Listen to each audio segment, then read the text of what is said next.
வணக்கம். செந்தணலின் பிரதான செய்திகள். விரிவான செய்திகளுக்கு முன் தலைப்புச் செய்திகள். குருக்கள் மடம் மனித புதைகுழி சந்தேகத்துக்கிடமான இடத்திற்கு நீதிபதி உள்ளிட்ட குழுவினர் கள விஜயம். வாராந்த எரிபொருள் QR ஒதுக்கீட்டு சனிக்கிழமை இரவுடன் நிறைவு. யாழ் பல்கலைக்கழகத்தில் ஏற்றப்பட்ட கருப்பு கொடி 3 மாணவர்கள் விசாரணை களைப்பு. எரிபொருள் தட்டுப்பாடு பாடசாலைகளுக்கு புதன்கிழமை விடுமுறை. சமூக ஊடகங்களில் பரவி வரும் போலி விழிப்புணர்வு பதிவுகள் போலீசார் எச்சரிக்கை. சுகாதார அமைச்சின் சில பிரிவுகளுக்கு புதன்கிழமைகளில் வீட்டிலிருந்து வேலை. ஜெர்மன் யுவதி மீது பாலியல் துன்புறுத்தல் வரலாற்று சிறப்புமிக்க இடத்தில் நடந்த அதிர்ச்சி சம்பவம்.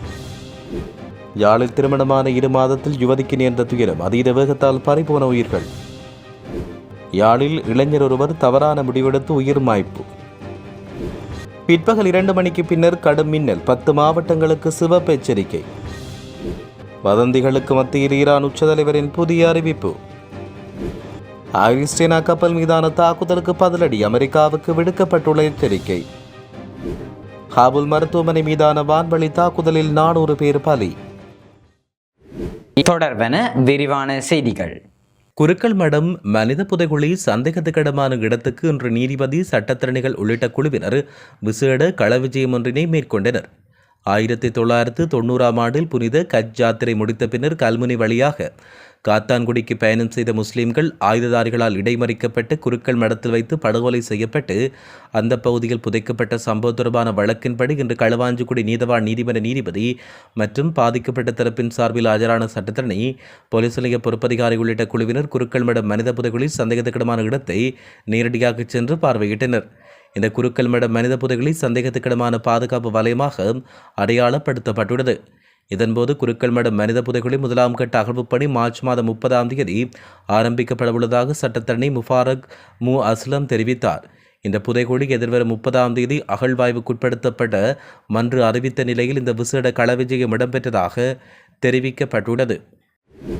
தற்போது பொதுமக்களுக்கு வழங்கப்பட்ட வாராந்த எரிபொருள் ஒதுக்கீடு எதிர்வரும் சனிக்கிழமை நள்ளிரவுடன் நிறைவடைவதுடன் ஞாயிற்றுக்கிழமை மீண்டும் புதுப்பிக்கப்படும் என இலங்கை பெட்ரோலிய கூட்டுத்தாபனத்தின் தலைவர் DA ராஜ்கருணா தெரிவித்தார். QR குறியீட்டு முறைமையை அறிமுகப்படுத்தியதன் மூலம் நாட்டின் எரிபொருள் நுகர்வை 20% குறைக்க அரசாங்கம் எதிர்பார்க்கிறது.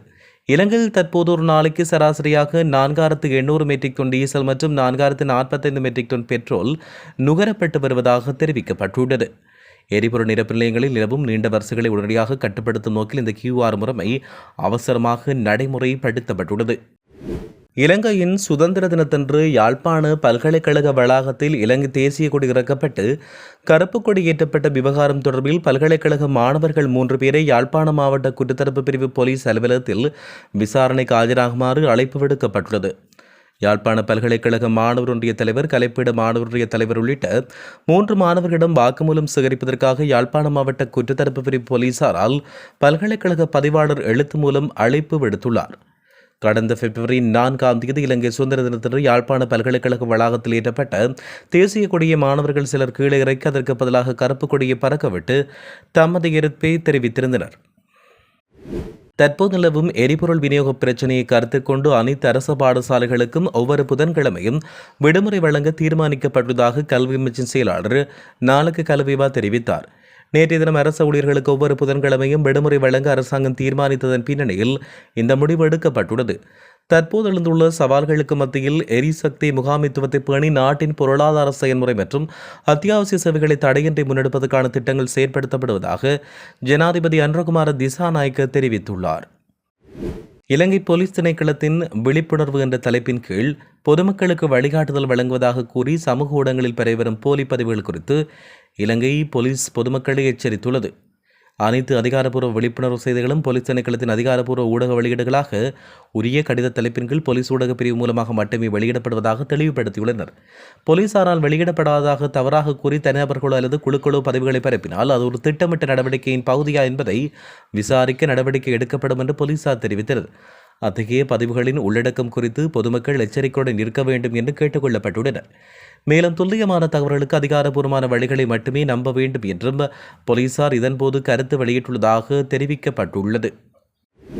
உள்நாட்டில் எரிபொருள் நுகர்வை குறைக்கும் அரசாங்கத்தின் கொள்கை கிணங்க சுகாதார அமைச்சின் சில குறிப்பிட்ட பிரிவுகளின் அதிகாரிகளுக்கு ஒவ்வொரு புதன்கிழமையும் வீட்டிலிருந்து பணியாற்ற அனுமதி வழங்கப்பட்டுள்ளது.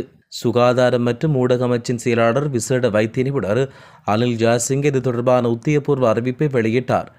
இந்த வாரத்தில் இருந்து மறு அறிவித்தல் வரை ஒவ்வொரு புதன்கிழமையும் பின்வரும் அலுவலகங்களை சேர்ந்த அதிகாரிகள் வீட்டிலிருந்து பணியாற்ற முடியும் என்று தெரிவிக்கப்பட்டுள்ளது. காசல் வீதியில் அமைந்துள்ள புதிய அமைச்சு கட்டிடத்தின் அனைத்து பிரிவுகள், நாரகன்பேட்டையில் உள்ள மலேரியா ஒழிப்பு பிரிவின் அனைத்து பிரிவுகள், தேசிய புற்றுநோய் கட்டுப்பாட்டு திட்டம், சுகாதார மேம்பாட்டு பணியகம் என்பன அவையாகும். போக்குவரத்து தொடர்பான அத்தியாவசிய பணிகளின் சுவசிரிபாய கட்டிடத்திலிருந்து வழமை போல் முன்னெடுக்கப்படும் என்றும் தெரிவிக்கப்பட்டுள்ளது. சுற்றுச்சூழல், சுகாதாரம், தொழில்சார் சுகாதாரம் மற்றும் உணவு பாதுகாப்பு பிரிவின் உணவு கட்டுப்பாட்டு பிரிவில் உரிமம் வழங்கும் பணிகளில் ஈடுபடும் அதிகாரிகள் பிரதி பணிப்பாளர் நாயகத்தின் அறிவுறுத்தலின்படி புதன்கிழமைகளில் சுவஸ்ரீபாய வளாகத்தில் பணியாற்றுவார்கள் என்று அறிவிக்கப்பட்டுள்ளது. அமைச்சின் ஏனைய பிரிவுகள் புதன்கிழமைகளில் குறைந்தபட்ச ஊழியர்களை கொண்டு இயங்குவதை உறுதி செய்ய வேண்டும் என்றும் தெரிவிக்கப்பட்டுள்ளது. வரலாற்று சிறப்புமிக்க அனுராதபுரம் மிகுந்தலை புனித பூமியில் சுற்றுலா பயணியான இளம் ஜேர்மன் யுவதி ஒருவரை பாலியல் ரீதியாக துன்புறுத்த முயன்ற அதிர்ச்சி சம்பவம் நேற்று பெரும் பரபரப்பை ஏற்படுத்தியுள்ளது. கடந்த வெள்ளிக்கிழமை இலங்கை வந்த 24 வயதான ஜேர்மன் யுவதி காலை மிகுந்தலை விகாரையின் அழகையும் தொல்பொருள் சிதைவுகளையும் ரசித்துக் கொண்டிருந்தார். இதன்போது கடமையில் இருந்த தொல்பொருள் திணைக்கள ஊழியர் ஒருவர் அந்த பெண்ணுக்கு வழிகாட்டுவதை போல் நடித்து ஆள் நடமாட்டமற்ற இடத்தில் வைத்து அவர் பாலியல் பலாத்காரம் செய்ய முயற்சித்தார். தனிமையில் இருந்த யுவதியை ஊழியர் பாலியல் ரீதியாக துன்புறுத்த முயற்சித்த போது சுதாகரித்துக் கொண்ட அந்த வெளிநாட்டு யுவதி உடனடியாக அங்கிருந்து தப்பிச் சென்று மிகுந்தலை போலீசாரிடம் முறைப்பாடு பதிவு செய்தார். முறைப்பாடு கிடைக்கப்பெற்ற சில மணி நேரத்தில் அதிரடியாக செயற்பட்ட மிகுந்தலை போலீசார் 41 வயதான அந்த சந்தேக நபரை சுற்றி வளைத்து கைது செய்தனர். கைதான நபர் அந்த பகுதியைச் சேர்ந்தவர் என்பதோடு தற்காலிகமாக ஊழியராக பணியாற்றி வந்தவர் என்றும் தெரிவிக்கப்பட்டுள்ளது. யாழ்ப்பாணத்தில் நேற்று இடம்பெற்ற விபத்தில் அண்ணன் மற்றும் தங்கை ஆகிய இருவரும் உயிரிழந்த சம்பவம் துயரத்தை ஏற்படுத்தியுள்ளது. குறித்த யுவதிக்கு திருமணமாகி 2 மாதங்கள் ஆகிற நிலையில் இந்த துயரம் இடம்பெற்றுள்ளது. இந்த விபத்தில் யாழ் மணியன் தோட்டம் பகுதியைச் சேர்ந்த 24 வயதான இளைஞனும் அவரின் சகோதரியான 19 வயதான யுவதியுமே உயிரிழந்ததாக தெரிவிக்கப்படுகிறது. இருவரும் மோட்டார் சைக்கிளில் பயணித்த போது பவுசர் ஒன்று மோதி விபத்து ஏற்பட்டு சம்பவ இடத்திலேயே இருவரும் உயிரிழந்துள்ளதாகவும் தெரிவிக்கப்படுகிறது. யாழில் கடன் தொல்லை காரணமாக இளைஞர் ஒருவர் தவறான முடிவெடுத்து உயிரிழந்தார். குறித்த சம்பவம் நேற்று இடம்பெற்றது.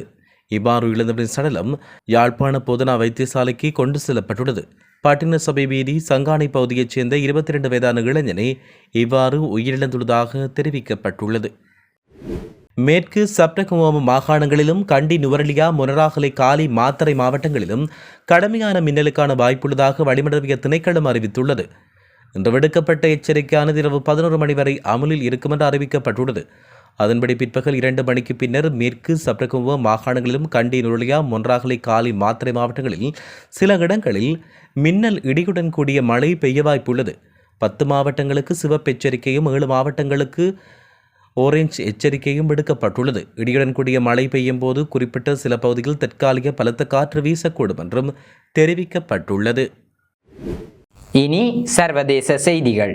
ஈரானின் புதிய உச்சத்தலைவரான மொஷபா கமேனி தன்னுடைய உடல்நிலை குறித்து பரவி வரும் தகவல்களுக்கு சமீபத்தில் எழுத்து வடிவில் புதிய அறிக்கை ஒன்றை வெளியிட்டார்.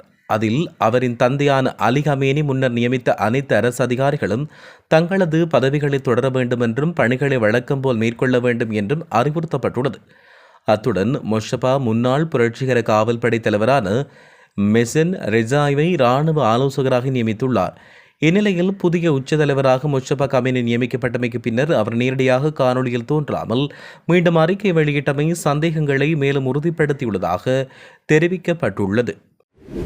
இலங்கைக்கு அப்பால் உள்ள கடற்பரப்பில் ஐரிஸ்டேனா கப்பல் மீது தாக்குதல் நடத்தி அதிலிருந்த கடற்படையை கொலை செய்தமைக்காக எதிரி தரப்பினர் மீது பாரிய பதில் தாக்குதல் நடத்தப்படும் என ஈரானின் படைத்தளபதி ஜஹ்ரீம் ஈரானி தெரிவித்துள்ளார். குறிப்பாக ஈரானின் ஐரிஸ்டேனா போர்க்கப்பல் தாக்கப்பட்டமைக்கு நிச்சயம் பதிலடி கொடுக்கப்படும் என ஈரானின் இராணுவ தலைவர் அமீர் ஹதாமி அண்மையில் வெளியிட்ட அறிக்கைகளை தொடர்ந்து இந்த கருத்து வெளியாகியுள்ளது.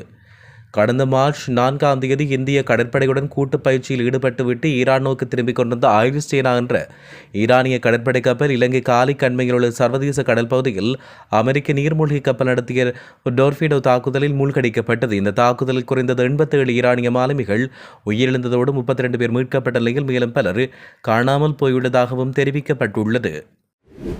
ஆப்கானிஸ்தானின் காபூலில் உள்ள போதைப்பொருள் மறுவாழ்வு மருத்துவமனை மீது நடத்தப்பட்ட வான்வழி தாக்குதலில் குறைந்தது 400 பேர் உயிரிழந்தனர். மேலும் 250 பேர் காயமடைந்ததாக சர்வதேச ஊடகங்கள் செய்தி வெளியிட்டுள்ளன. இந்த தாக்குதலை பாகிஸ்தான் நடத்தியதாக ஆப்கானிஸ்தான் குற்றம் சாட்டியுள்ளது. இருப்பினும் பாகிஸ்தான் இந்த குற்றச்சாட்டை மறுத்துள்ளதாக சர்வதேச ஊடகங்கள் செய்தி வெளியிட்டுள்ளன. இத்துடன் செய்திகள் நிறைவடைகின்றன. வணக்கம்.